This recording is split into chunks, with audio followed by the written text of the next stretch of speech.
Una pregunta para ampliar la mirada. Diálogos entre disciplinas para descubrir el mundo. Con vos que estás ahí, en tu casa, en las aulas, con los y las docentes. Nuevas formas de conocer, otros modos de aprender. Seguimos educando.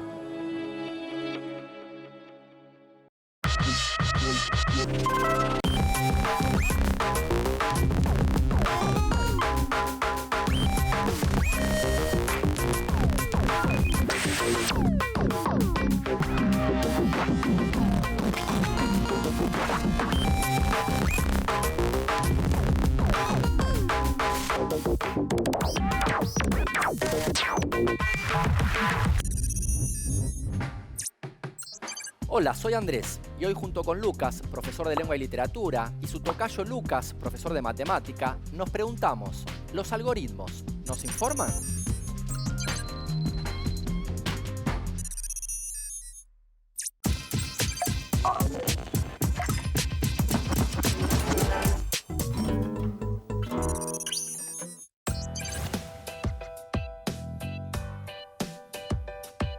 Normalmente siempre me informo a través de diarios digitales, también a través de medios televisivos y mayormente a través de las redes sociales. Me informo a través de las redes sociales, internet y la televisión.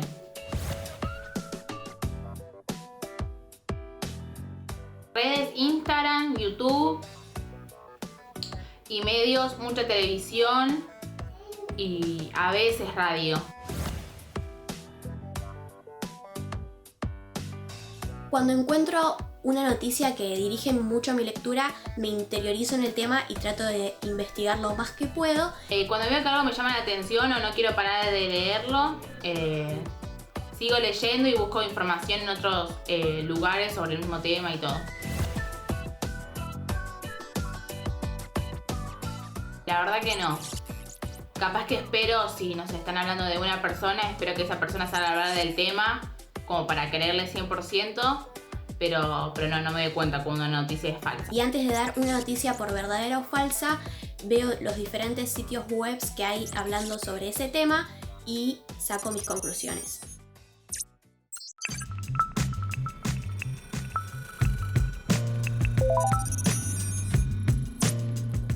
Redes sociales y algoritmos. ¿Cómo nos forman e informan? ¿De qué manera nos informamos? ¿Cómo se modeliza la información? ¿Cómo ha cambiado la manera de informarnos? ¿De dónde sacamos la información que consumimos? ¿Y qué sucede cuando recibimos aquella información que no se adapta a nuestras creencias? Redes sociales y algoritmos. Vamos por ahí. ¿Por qué cambia la información que nos llega de acuerdo a nuestros gustos? Porque eso es lo que pasa. Mirá estas tres opciones con la misma información. Dicen que Pablo fue al supermercado y se habría olvidado de comprar azúcar. Polémico. Pablo fue al supermercado. Pablo fue al supermercado.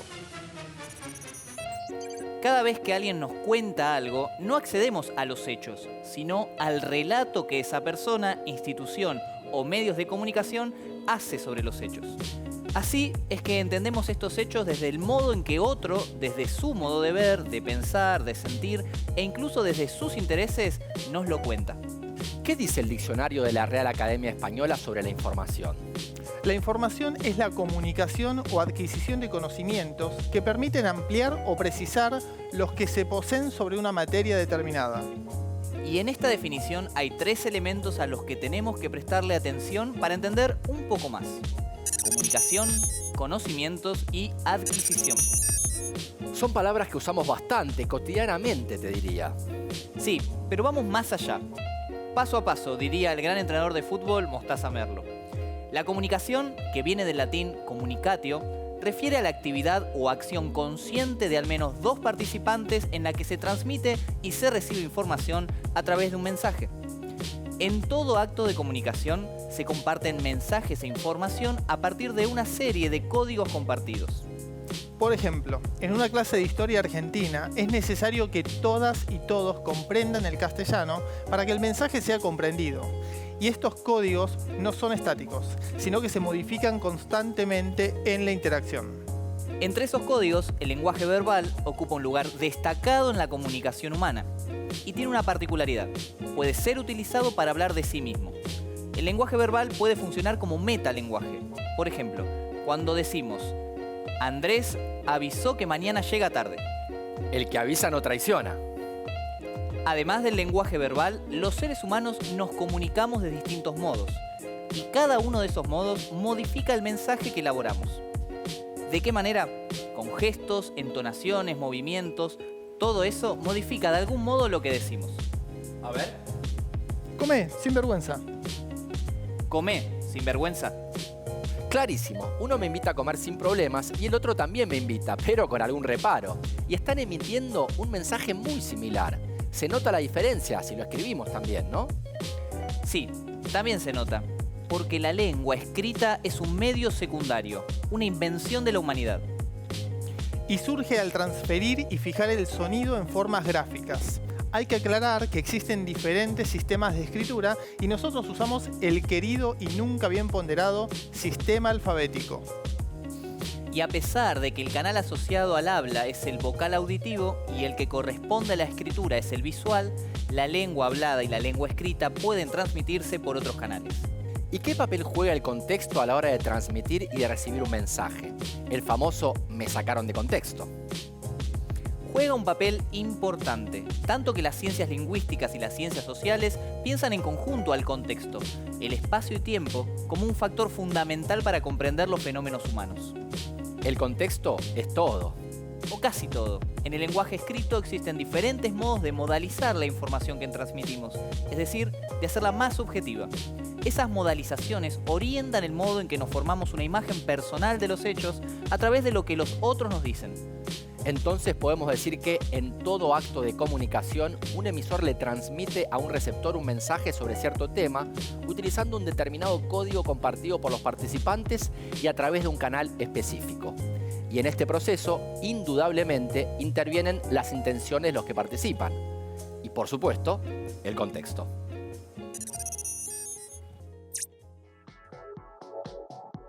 La información, como fenómeno social, no brota ni se produce por sí sola, sino a través de individuos o sujetos que consideran a una acción, una actividad, un hecho o un suceso como digno e importante para ser considerado como información. Si bien todo hecho puede resultar informativo, los que participan de una comunicación seleccionan algunos hechos sobre otros según la relevancia que le atribuyan. Por ejemplo, si pensamos en accidentes automovilísticos, podríamos preguntarnos cuántos hay por día o por semana en el país, cuáles son transmitidos como información relevante y por qué su destinatario le otorga ese valor al recibirlo. Las personas que asumen el rol receptivo de la información, o sea, los que la reciben, tienen características específicas como hablantes, edad, origen, educación, entre muchas otras. Y también como usuarios de una lengua, su vocabulario, un dialecto o tecnicismos. Entonces, no pueden ser pensados como recipientes vacíos a quienes la información rellena. El mensaje producido por un emisor, ya sean los medios o las simples conversaciones con amigos o amigas, implica que quien lo reciba lo va a procesar de múltiples formas. Por eso, muchas veces no se sabe de antemano el alcance que tendrá la información, porque se desconocen las interpretaciones que pueden hacerse por parte de sus receptores. Al mismo tiempo, los receptores pueden transformarse en transmisores tanto de la información original como de su interpretación de esa información. Y así se divulga en sus propias redes o situaciones comunicativas. Entonces, es imposible analizar, interpretar y reflexionar sobre los procesos comunicativos sin tener en cuenta en qué momento y en qué lugar suceden. Por eso, a la hora de abordar cualquier hecho social, cualquier acto comunicacional, debemos pensar en diversas variables como las económicas, políticas, sociales, culturales, religiosas y tecnológicas de quienes nos dan el mensaje y de quienes lo recibimos. Pensemos la siguiente palabra clave: contexto. Para entender un poco más, veamos un ejemplo. No es posible analizar la forma en que los medios de comunicación y la sociedad argentina se comunicaban durante la última dictadura cívico-militar si no tenemos en cuenta que entre 1976 y 1983 la Junta de Gobierno no había sido elegida democráticamente, que era un gobierno inconstitucional y que por lo tanto los derechos de las personas no estaban siendo garantizados ni respetados por el Estado. Debemos tener en cuenta que los mecanismos que cada sector social construyó para comunicarse estuvieron condicionados por ese contexto histórico, político y social. Sigamos con el consejo de Mostaza, paso a paso. Y le agrego sin prisa, pero sin pausa. Al grano, Andrés. Ok, ustedes lo pidieron. Con toda esta información y para ir entendiendo hacia dónde vamos, mi pregunta es la siguiente. ¿Qué es una noticia? La noticia es un relato oral o escrito sobre un hecho que involucra tanto a sus protagonistas como a los destinatarios de esta información. Pero ojo, la noticia no es el hecho mismo, sino la versión que hace de ese hecho quien nos informa. Una noticia siempre está matizada por quien la cuenta, entonces. Sí, por más que la intención de quien la cuenta sea la de ser lo más objetivo posible, siempre es subjetivo al contar algo, porque lo hace un sujeto, y en ese contar está decidiendo qué cuenta y qué no cuenta. ¿Y cómo lo cuenta? Pero sí es cierto que para que un hecho sea considerado noticia, debería tratarse mínimamente de algo nuevo o atípico, que se sucede en un determinado lugar y que, por estas condiciones de novedad y poco ordinario, merece ser conocido por el público.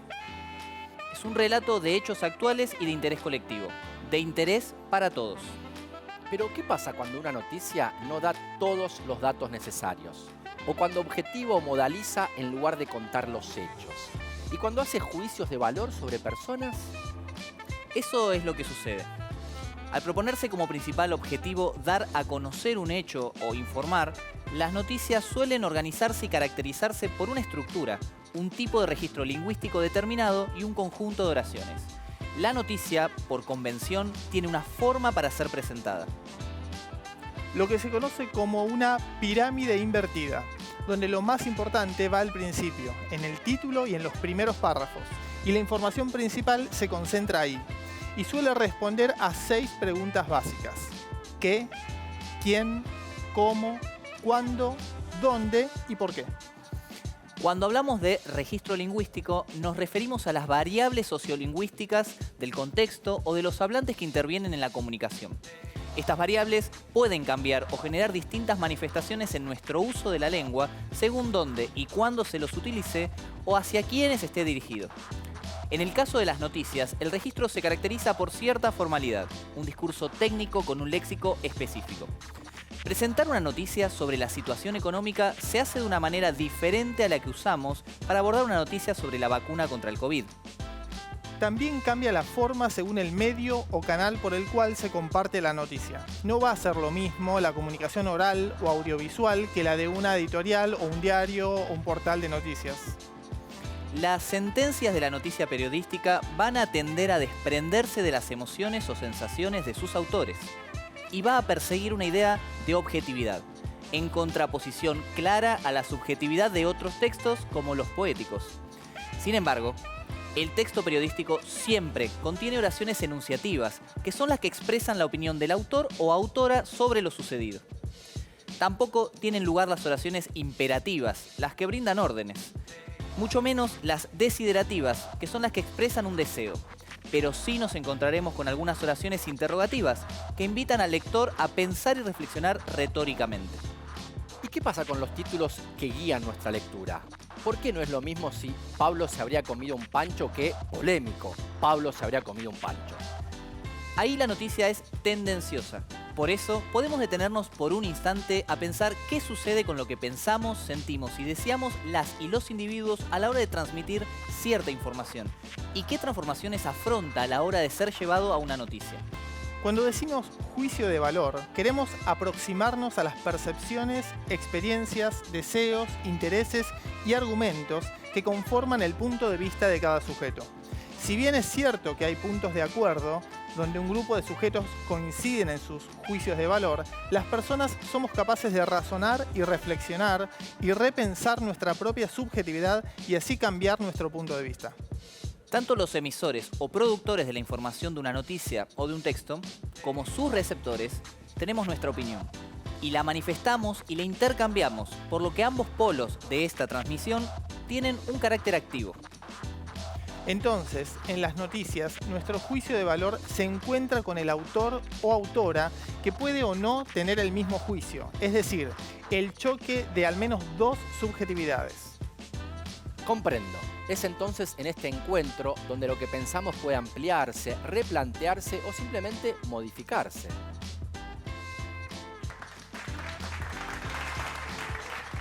¿Conocés la historia de la ONG Europe versus Facebook? Es muy interesante y sirve para entender un poco más por dónde van las noticias tendenciosas. En 2012, Max Schrems, un joven abogado austríaco preocupado por el tema de la seguridad en las redes sociales, fundó la ONG Europe versus Facebook, dedicada a identificar abusos en las políticas de privacidad de redes sociales. Esas que siempre aceptamos, pero que nunca leemos. Bueno, él las leyó y se dio cuenta de que no todo es color de rosa. Max marcó un hito legal cuando con dos compañeros comenzaron a investigar cómo Facebook utiliza los datos personales de los usuarios. Así descubrieron que existen más de 50 tipos de datos que va recolectando la red social. Amistades hechas, rotas, el estado, las relaciones e incluso los mensajes borrados, que en realidad solo pasan a ser mensajes que nosotros no vemos, pero que siguen existiendo. Facebook tiene tanta pero tanta información que es capaz de sacar datos acerca de una persona a partir de lo que los usuarios escriben sobre ella. Incluso si no la etiquetan ni publican en su muro. Si navegamos por internet para buscar, por ejemplo, información sobre un gimnasio, aparecerán propagandas de alimentos energéticos, dietas prometedoras, descuentos en viandas, grupos de autoayuda y todos los servicios que podamos o no imaginar. Toda esa información que se recolecta cuando damos un me gusta, publicamos un video o hacemos un clic en un enlace, a menudo incluye la ubicación, muchas veces sin que nos demos cuenta. Esto se complementa con información de nuestro perfil, que abarca desde los grupos de los que formamos parte hasta los lugares que visitamos y los eventos en los que participamos. Estos datos y otros que publicamos en las redes permiten armar un perfil complejo de cada usuario, el 92% de la población argentina, y luego grupos de usuarios a partir de perfiles similares. Ese proceso se llama segmentación y se puede usar para distribuir la información y la publicidad de forma personalizada. A pedido de sus clientes, los vendedores de nuestra información definen segmentos, por ejemplo, según nivel de ingresos, zona de residencia y temas de interés, tanto de la persona analizada como del perfil cercano afectivamente que tiene. Luego, con todos los datos obtenidos a partir de los me gusta, le hacen llegar a cada grupo, es decir, cada segmento, fotos y videos específicos que apunten a su tema de interés. Los datos pueden cruzarse de muchas maneras. El límite termina marcándolo la creatividad. La compañía Cambridge Analytica es especialista en comunicación estratégica para procesos electorales. El que nombran como su mayor caso de éxito es el trabajo que hicieron para la campaña de Donald Trump.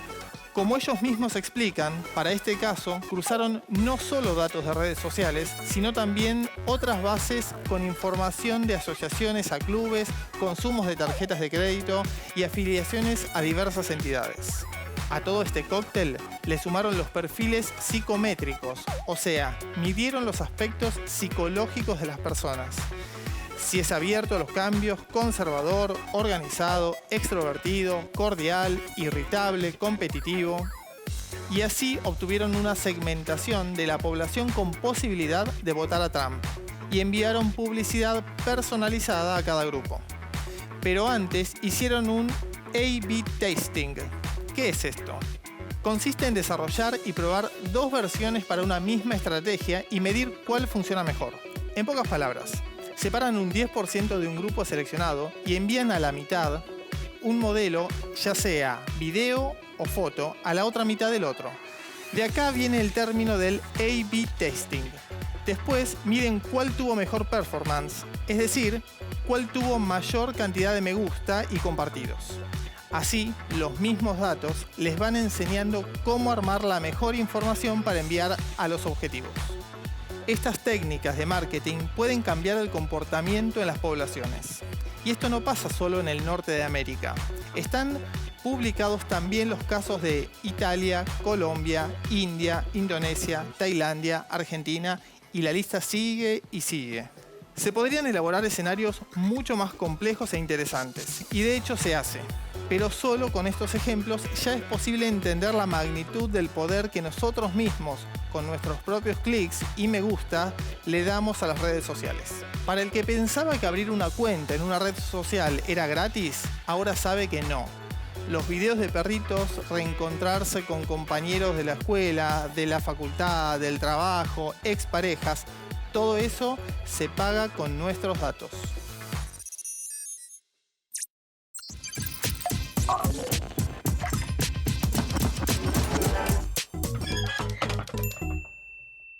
Bienvenidos a un nuevo tutorial. ¿Qué pasa cuando detectás una noticia tendenciosa, modalizada de tal forma que cambia el sentido de los hechos?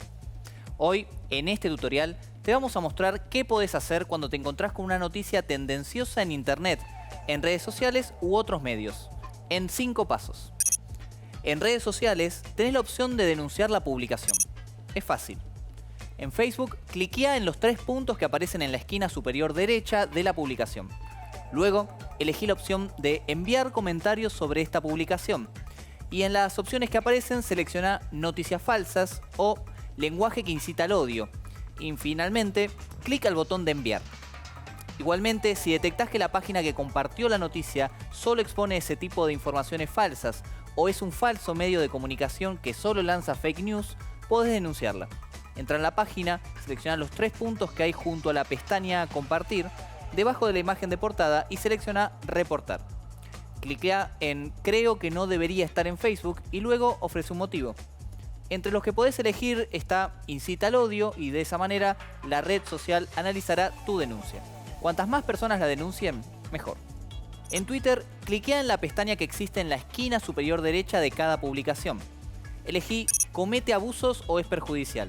Y después, en la pestaña Incita al odio hacia una categoría protegida, por ejemplo, raza, religión, género, orientación sexual o discapacidad.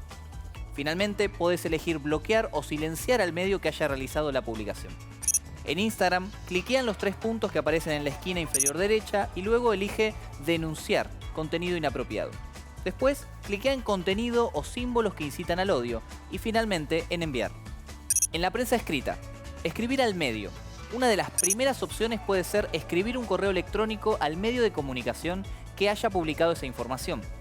Generalmente las versiones digitales de las diferentes radios, televisiones o periódicos tienen una pestaña de contacto con un formulario o un correo electrónico. ¿Cómo escribir la nota? En todos los casos, el correo electrónico debe estar escrito desde el respeto, apelando a la ética y nunca a través de la descalificación y el insulto. Se trata de hacer saber al medio y al periodista por qué su título es tendencioso o por qué la noticia que han compartido es falsa. Espero que te haya servido, no te olvides de darle like al video y no te dejes engañar por noticias tendenciosas.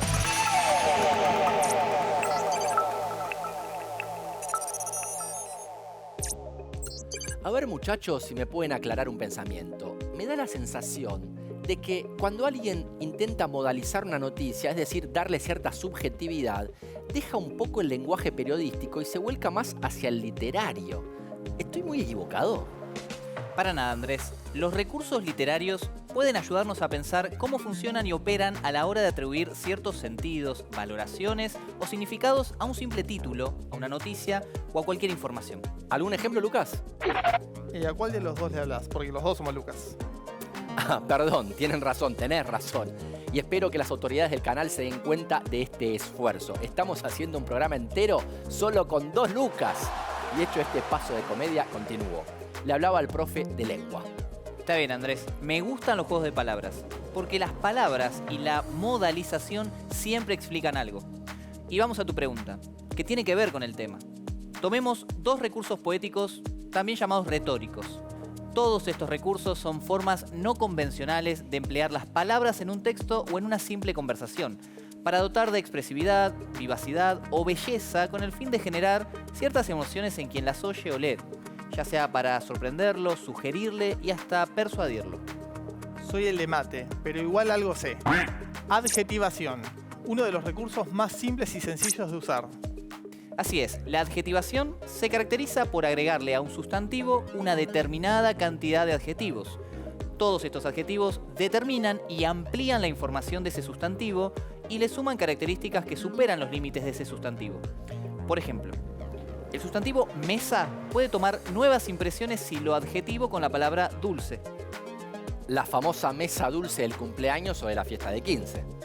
Esa misma. El adjetivo dulce es un sabor. Sin embargo, al atribuírselo a mesa, no estamos queriendo decir que la mesa tiene ese sabor, sino que esa mesa contiene alimentos de ese sabor. La palabra alimentos no forma parte de la adjetivación.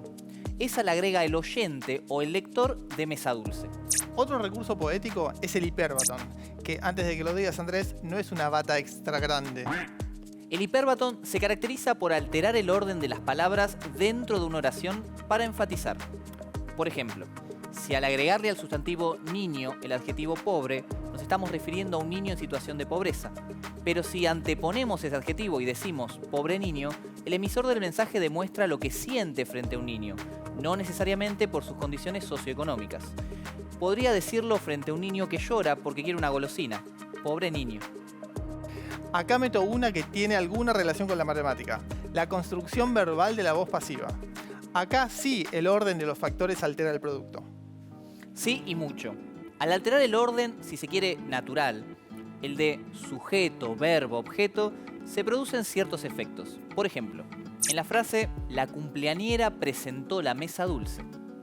En esta oración, en voz activa, se puede dividir en sujeto, la cumpleañera, el verbo presentó y como objeto la mesa dulce.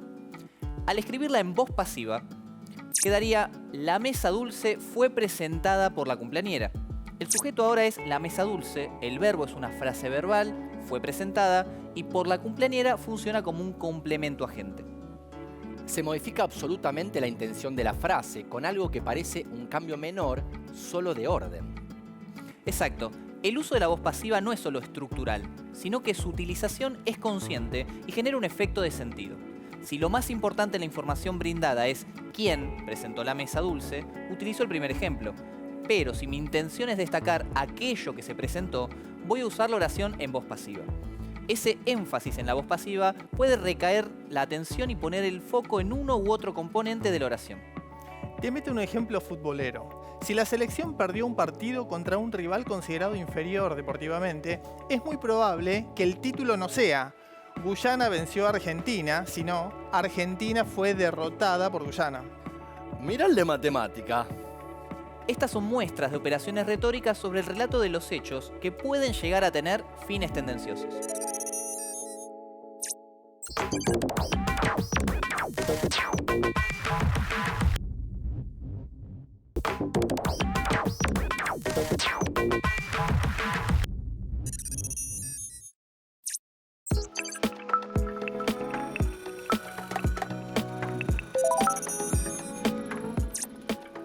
Antes de seguir con la información tendenciosa, me gustaría repasar un concepto nuevo, el de modalizar. Ojo, no confundir con modelizar, que es hacer modelos. No, eso está claro. Entonces, la modalización es un concepto que se relaciona directamente con la subjetividad del que emite un discurso. Un texto está modalizado cuando es subjetivo, cuando en él encontramos marcas explícitas de quien lo dice o lo escribe. Ni más ni menos, Andrés. ¿Y las matemáticas tienen algo para decir respecto de la modalización? La matemática siempre tiene algo para decir. En este caso, veamos las representaciones gráficas.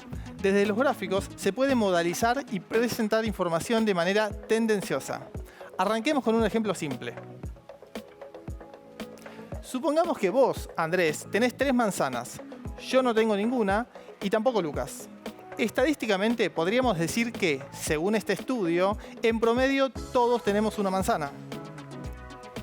Es que graficar datos numéricos es una manera de poner en evidencia de manera rápida y difícil de rebatir algunos análisis. Es cierto hasta por ahí nomás. El desconocimiento de los detalles puede hacernos caer en interpretaciones que son al menos cuestionables, como la de las manzanas. Claro, porque si el promedio reflejara la realidad, ¿dónde está mi manzana? Bueno, tranquilo, que estadísticamente la tendrías que tener. Muchas informaciones se presentan con datos numéricos. El costo de vida, la producción industrial, las ventas, las tendencias previas a una elección llenan los diarios de gráficos que, a veces, muestran solo una parte de la realidad. Vale destacar que con frecuencia muchos de estos datos que transmiten los medios están marcados por las ideas de quienes los dirigen y que los gráficos pueden destacar un aspecto sobre otro u omitir parte de la información. Dicho en otras palabras, muestran solo una parte de la realidad. Por eso, si todos tenemos una mejor comprensión de la estadística y sus posibles usos, podremos interpretar mejor y de forma más acertada la información que divulgan los medios. Los datos estadísticos de un censo poblacional, por ejemplo, nos pueden ayudar a entender mejor la diferencia entre ver los números en una escala lineal o en una escala logarítmica en un gráfico de líneas. Pensemos en un ejemplo puntual: la evolución de la población de un país. Utilizaremos datos ficticios, solo con el fin de entender la idea. Consideraremos un país en el que la población evolucionó según los siguientes datos. Vemos que hay 2 millones de personas en 1970, más de 4 millones en 1990, más de 10 millones en 2010 y más de 15 millones en 2020. Una de las cosas que pueden verse de manera más o menos evidente es que en todos los quinquenios la población aumentó. Pero, ¿cómo aumentó? Esa información es bastante difícil de tener a partir de este registro. Una manera simple de ofrecer una estructura de información que permita visualizar mejor la situación respecto de la evolución temporal sería hacer un gráfico de líneas. Este gráfico nos da a primera vista más información que la que podemos obtener de la tabla, a pesar de que, objetivamente, la información es exactamente la misma. La diferencia proviene solo de una manera diferente de mostrar la información. ¿Qué nos dice el gráfico que no fuera directo de la tabla? En primer lugar, que el crecimiento de la población es cada vez mayor, ya que se observa que la gráfica es una curva que aumenta cada vez más rápido. Y segundo, que el crecimiento ha sido sostenido. Sin embargo, hay alguna información que todavía no resulta evidente a simple vista, y es la siguiente. Si se calcula el porcentaje de crecimiento de la población para cada quinquenio, el resultado que se obtiene es el siguiente. En la tabla se observa que el crecimiento fue sostenido del 25% de aumento por quinquenio, excepto en 1985 respecto de 1980 y en 2020 respecto del 2015. Ese dato, que es contundente, no se observa tan claramente en el gráfico. ¿Hay alguna manera de resaltar eso? En ocasiones, los datos en cuestión son fuertemente dependientes del dato previo, como es el caso. En un país, la cantidad de población que habrá en unos años claramente depende, entre otras cosas, de cuánta gente hay hoy.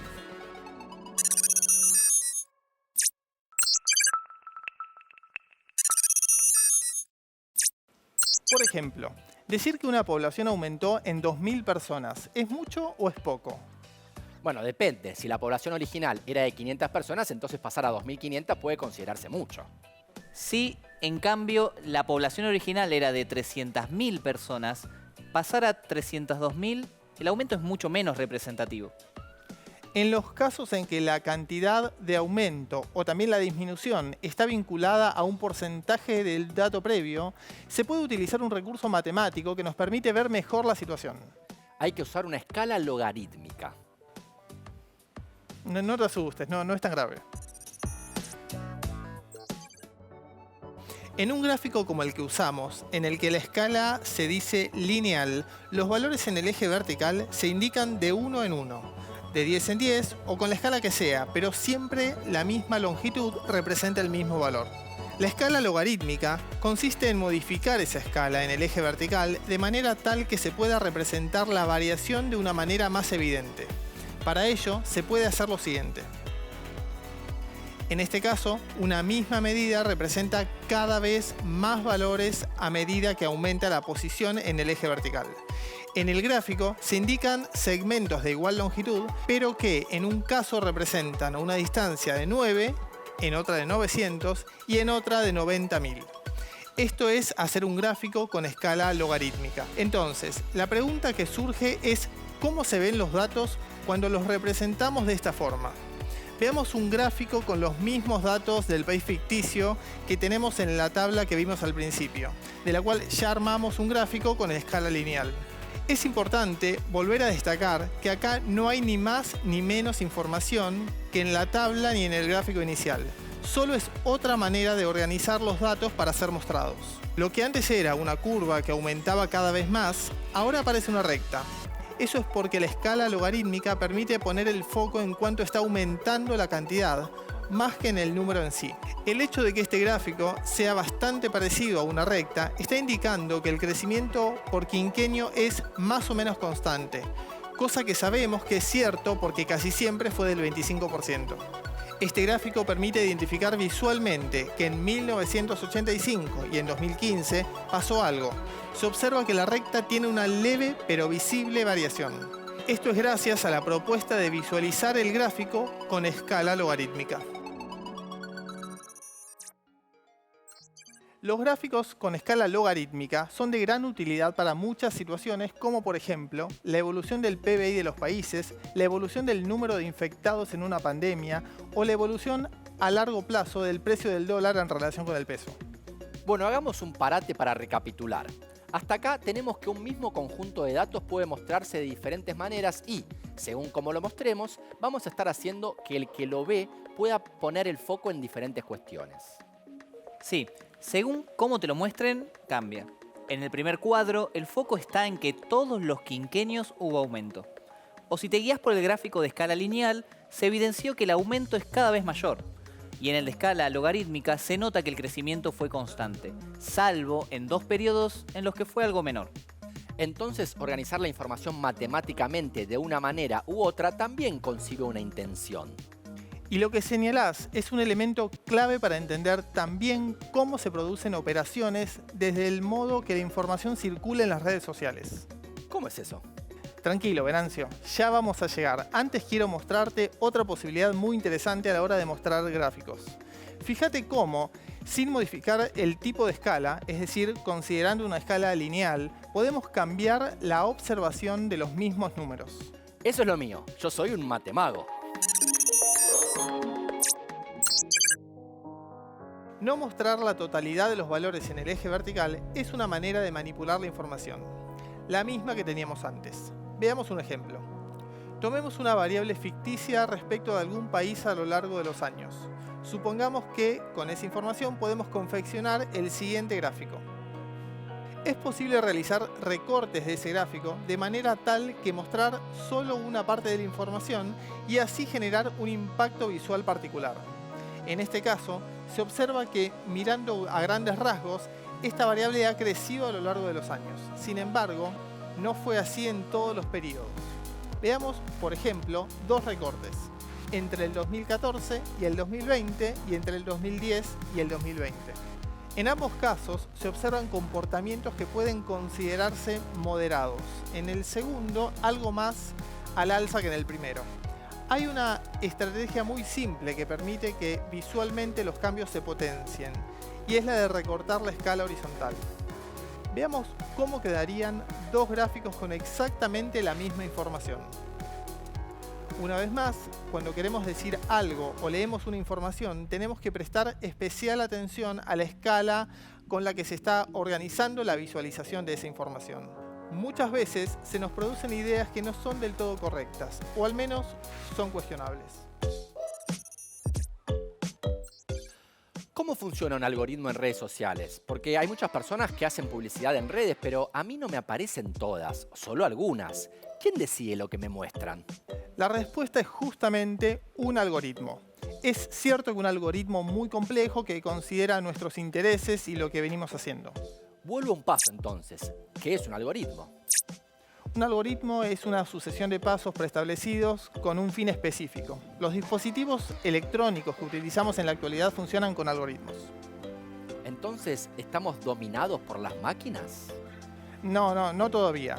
No hay ninguna decisión que tomen los algoritmos que no haya sido previamente diseñada por un ser humano, el programador o la programadora.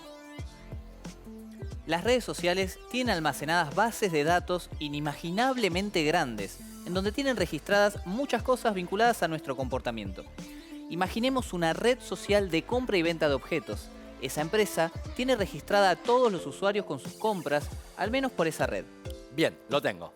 Imaginemos que yo busco en esa red neumáticos para mi auto. Consigo unos a buen precio y los compro. La base de datos suma ahora el dato de que yo compré esos neumáticos.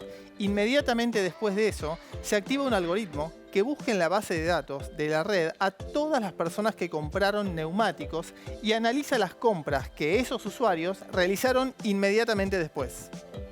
Va a buscar un patrón de acuerdo a lo que hicieron los otros que compraron antes que yo. Exacto. Por ejemplo, el algoritmo observa que el 18% luego de comprar neumáticos compró un compresor para inflar ruedas de auto. Entonces, adivina cuál será la publicidad que la red social me mostrará luego. La del compresor para inflar ruedas. Acertaste, las publicidades no son aleatorias. Las redes nos muestran lo que suponen que podemos llegar a querer comprar. Un algoritmo decide lo que Facebook muestra en su panel principal.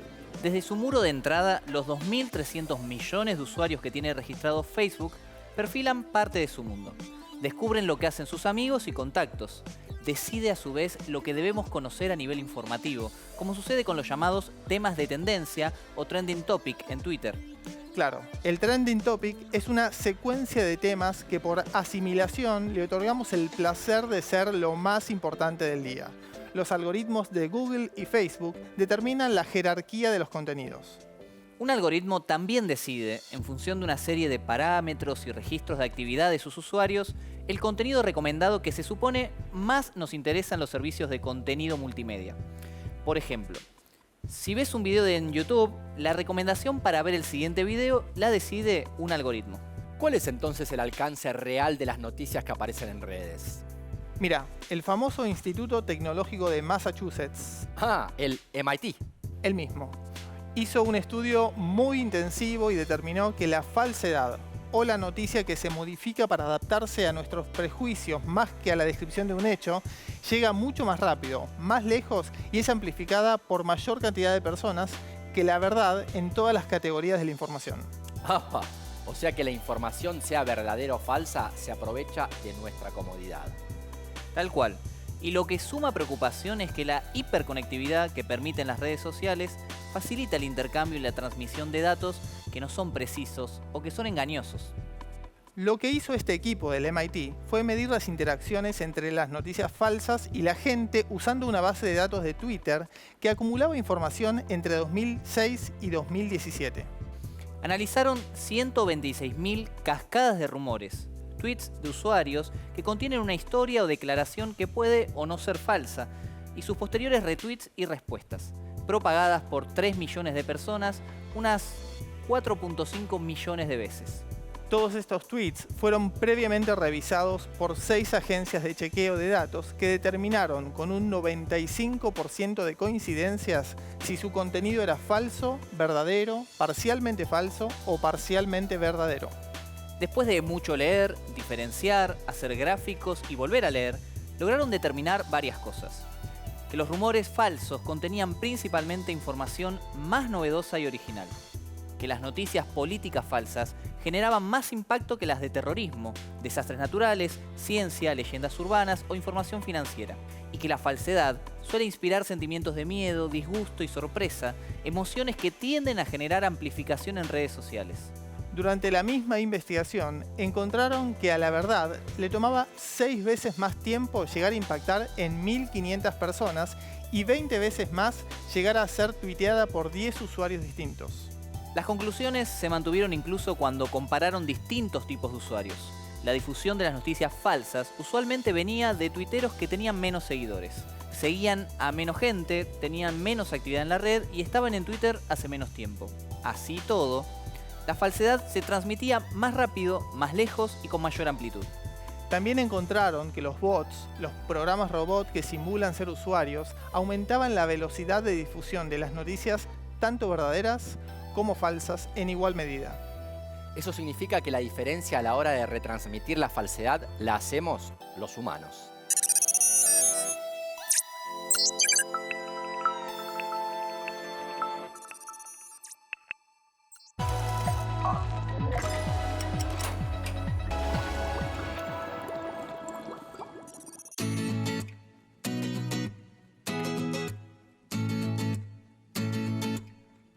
Hola a todos, todes.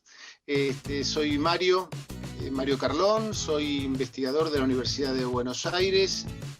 Me dedico a las ciencias sociales, a la ciencia de los lenguajes y en particular en estos últimos años me he dedicado mucho a lo que son las mediatizaciones y cómo las mediatizaciones transforman la vida social, nos transforman a nosotros y nos permiten transformarnos.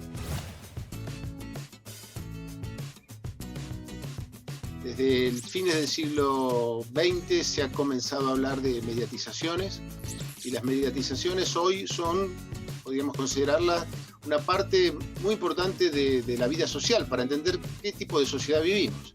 Es decir, vivimos en sociedades cada vez más mediatizadas. A medida que las sociedades se mediatizan más, no se vuelven más simples, se vuelven más complejas. Eso se empezó a decir a fines del siglo XX.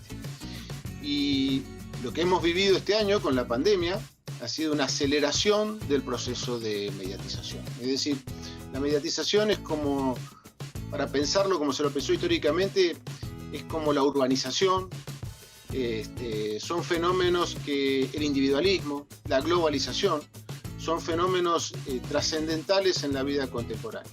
La vida se va mediatizando y en el campo de la educación sabemos que esto ha sido increíble, ha sido brutal y eso trae muchísimas consecuencias, muchas de las cuales todavía ni siquiera se están pensando, que van a reconfigurar el modo en que vivimos y que nos reconfiguran a nosotros mismos, porque nosotros mismos no somos los mismos que cuando empezó la pandemia.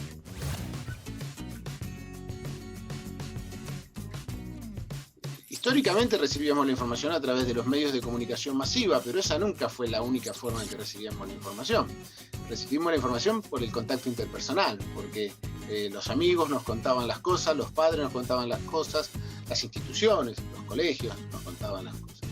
A medida que una sociedad más se mediatiza, todo eso continúa, pero como decíamos antes, hay un incremento de la complejidad. Hay muchas otras formas por las cuales recibimos información. Los medios masivos siguen existiendo y producen información. Las redes sociales producen muchísima información. Nosotros recibimos información de todos nuestros contactos, recibimos información directa de la vida de ellos, informaciones que muchas veces nos importan mucho más que la que sucede en la agenda pública tradicional, porque las personas producimos información en función de una especie de criterio de actualidad que se ha instalado, que ya no es la actualidad como se definía a través de los medios masivos, es la actualidad de la vida de las personas. Y nosotros nos contactamos con personas cercanas, lejanas. El hecho de que sean lejanas a veces no es lo más importante, porque a veces tenemos vínculos más intensos con personas que no viven cerca, que no viven en nuestra misma cuadra. Entonces recibimos mucha información. La idea de la capacidad crítica se desarrolló en relación principalmente con los medios de comunicación masiva. Hoy podríamos extender esta idea acerca de otras formas en las cuales recibimos comunicaciones, informaciones diarias. Tenemos que tener capacidad crítica si no nos olvidamos que, por ejemplo, las redes sociales en las cuales nosotros administramos nuestros propios medios de comunicación, y lo mismo hacen todos nuestros contactos, en primer lugar son grandes servicios corporativos que tienen lógicas. Esas lógicas son básicamente lógicas comerciales que funcionan a través del extractivismo de datos que realizan de todos los que somos usuarios de las redes sociales. Las lógicas son principalmente comerciales. Debemos saber que hay información a través de la trazabilidad que nosotros vamos dejando en la forma en que navegamos las redes y que esa información es utilizada para ofrecernos productos, etcétera, etcétera, etcétera. Me despido, entonces, soy Mario Carlón, Universidad de Buenos Aires. Les recomiendo un libro, se llama El filtro burbuja, de Elie Parissier, que les va a ayudar a pensar mucho algunas cuestiones de las que hablamos. El lingüista Noam Chomsky elaboró la lista de las 10 estrategias de manipulación, modos de presentar la información a través de los discursos informativos. Para tener en cuenta: 1. La estrategia de la distracción. Es el elemento primordial del control social. Consiste en desviar la atención del público de los problemas importantes y de los cambios decididos por las élites políticas y económicas, mediante la técnica del diluvio o inundación de continuas distracciones y de informaciones insignificantes. Mantener al público ocupado, sin ningún tiempo para pensar. 2. Crear problemas y después ofrecer soluciones. Este método también es llamado problema, reacción, solución. Se crea un problema, una situación prevista para causar cierta reacción en el público, a fin de que sea el público el que pida lo que se desea que sea aceptado. Por ejemplo, crear una crisis económica para hacer aceptar como un mal necesario el retroceso de los derechos sociales y el desmantelamiento de los servicios públicos. 3. La estrategia de la gradualidad. Para hacer que se acepte una medida inaceptable, basta aplicarla gradualmente, a cuentagotas, por años consecutivos. 4. La estrategia de diferir. Otra manera de hacer aceptar una decisión impopular es la de presentarla como dolorosa y necesaria. Suframos hoy para estar bien mañana. 5. Dirigirse al público como criaturas de poca edad. Utilizar discurso, argumentos, personajes y entonación particularmente infantiles, muchas veces próximos a la debilidad, como si el receptor fuese una criatura de poca edad. 6. Utilizar el aspecto emocional mucho más que la reflexión. Hacer uso del aspecto emocional es una técnica clásica para causar un cortocircuito en el análisis racional y finalmente al sentido crítico de los individuos. 7. Mantener al público en la ignorancia y la mediocridad.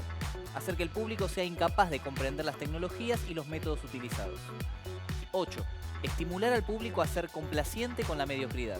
Promover al público a creer que es moda el hecho de ser estúpido, vulgar e inculto. 9. Reforzar la autoculpabilidad. Hacer creer al individuo que es solamente él el culpable por su propia desgracia, por causa de la insuficiencia de su inteligencia, de sus capacidades o de sus esfuerzos. 10. Conocer a los individuos mejor de lo que ellos mismos se conocen. En el transcurso de los últimos 50 años, los avances acelerados de la ciencia han generado una creciente brecha entre los conocimientos del público y aquellos poseídos y utilizados por las élites dominantes. Las redes sociales han conseguido conocer mejor al individuo común de lo que él se conoce a sí mismo. Esto significa que, en la mayoría de los casos, el sistema ejerce un control mayor y un gran poder sobre los individuos, mayor que el de los individuos sobre sí mismos.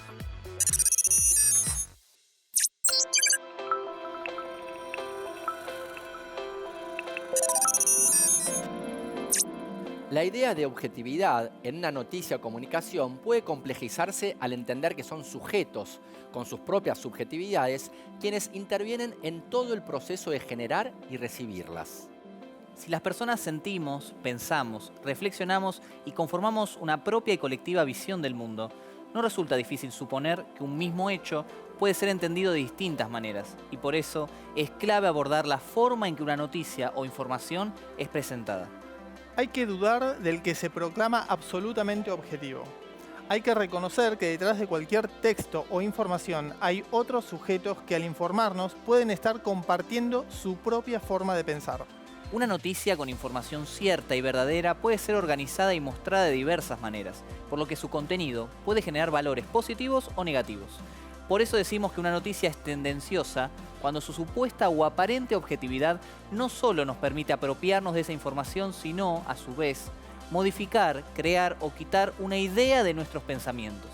En tiempo donde los alcances de la información a través de portales, aplicaciones y redes sociales parecieran no tener límites, reconocer que detrás de la información intervienen múltiples agentes, organismos e ideologías puede resultar clave a la hora de elegir qué información conviene o no a nuestra búsqueda e inquietudes.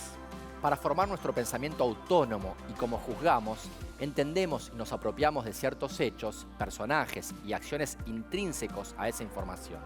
La matemática y sus algoritmos nos permite hacernos de herramientas para profundizar aristas y sombras que no aparecen en la superficie de las noticias.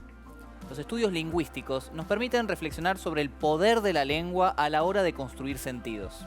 Considerarnos usuarios de informaciones y noticias es también entender la responsabilidad y estrategias que tenemos y empleamos todos los protagonistas de un acto tan básico y cotidiano como el de comunicar.